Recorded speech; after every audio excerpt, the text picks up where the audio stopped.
Yeah. Good evening, my people. Good evening, Abians all over the world. We are in the city center of Abia State, the university. Jubilee Road. Yeah, Jubilee Baga. You can Chapel of Angsa. And some people around here, they are so excited. Oh, you know, I'm here also governor. What's in a governor game maker? That's all I can make.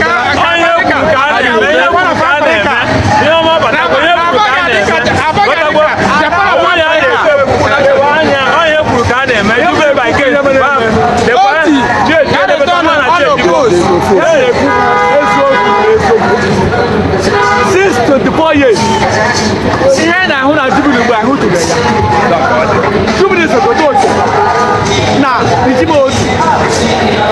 I don't know Jubilee for 2 years, but since 6 months on here, Jubilee, also, I don't know here. Rogota. I cannot wait for you. From number 1 Jubilee to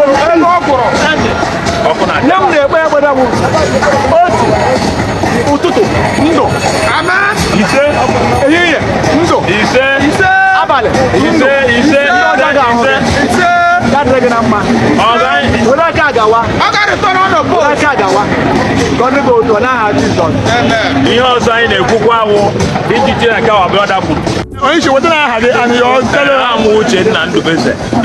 na Jubilee by Kent ka ọ na-akpọ ọga ị na-anya ihe dị iche adịgo ọhịa kwuru ka a na-eme maka na ọwụ na ọ bifọ onwe onye ga-ahụ hịa mana ya ma na chi ejigo ọ dịzị ka ọwa kwukori ka anyị nọ hịa onye nwere otu ọkụ si ataki onwedị ihe dị ka ụmụ onye ma ụmụ ama ị ga na-ahụ ihu ndị mmadụ na ị na-aga so anyị na-ekele Chineke ebe o zitere ya onye enyemaka anyị na-asị biko atọ oji ya jiri gawa n'ụtụtụ jiri gawa n'ehihie ebe gọvanọ ihe ọma erutekwa anyị ọrụ ọ na-ayị ilo mmiri a na-adọzikwa ihe a Jubilee by Kent dekwa ebe anyị nọ ihe ekele na-akụ onye a chi ejigo nta ya ma na chi ejiena otu a ka anyị chọrọ ka ọ na-adị ị na-aga na-ahụ ihu ndị gị na ha so na-aga mana ndị wee ezigbo mmadụ na ndị ajọ mmadụ anyị na-achị ka Chineke gọzie onye ọbụla ise ndị Abia steeti ọkụ n'ụwa na-ewuzi elekshọn anụ wee mere gara aga n'ọbụ nke ofevọlụ nnọọ ọ ya ka a na-ekwu vote the right person.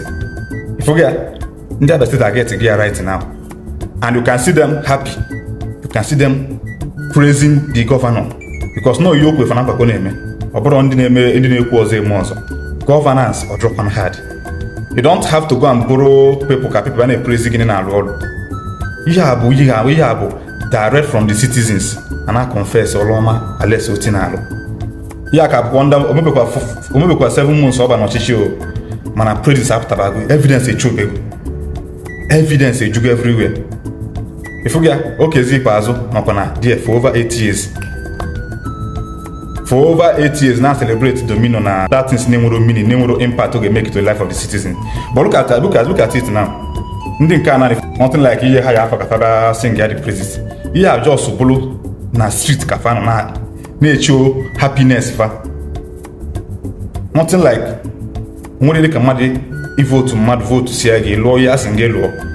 Ifuge ya ihe a na-ekwu maka ndị Imo steeti election bụ next month unu were ile unu na-agụ ezu n'ọnụ vote when the right person ma ọ bụrụ na chọkụ unu mebe enjoyment akwefula ya night life return go na Abia steeti na because of Alex Otti ụzọ adịgo ọkụ adịgo ka ya ọga na-ekwu okwu ya the next thing na security adịgo okwu.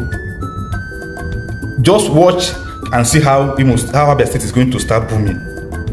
Watch Akifka business life of the state gets way boom in this regime. That is more than Alex to continue with this Akoji.